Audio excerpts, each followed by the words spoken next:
Welcome to the Banker Lamp. Please enjoy the video. You start by making safety absolute.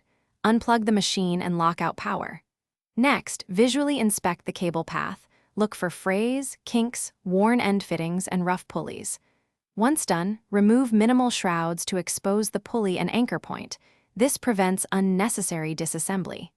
Use a flashlight and feel the cable while you rotate the pulley slowly to detect rough spots. Make sure to have a matching replacement cable length and same end fittings before removing the old cable. You now relieve tension. Secure the weight stack with the pin or raise the carriage so the cable is slack. Then unbolt the anchor and any clamps holding the cable. Be methodical and photograph routing to replicate it. Feed the new cable through each pulley in the original order, keeping tension light so it seats properly. Crimp or tighten the end, fitting to manufacturer torque. Reattach anchors and torque bolts evenly. Once fitted, cycle the mechanism slowly to ensure smooth travel and alignment.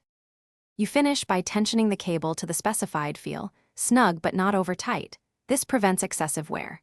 Make sure pulleys spin freely and that the cable sits centrally in grooves. Adjust anchor positions if needed. Then test with light loads, watching for binding, noise, or asymmetric movement, and gradually work up to full range of motion for 10 to 20 controlled reps. If you hear grinding or see uneven travel, stop and recheck routing and pulley bearings. Those are the usual culprits. Thanks for watching. If this was helpful, leave a like and consider subscribing. See you next time.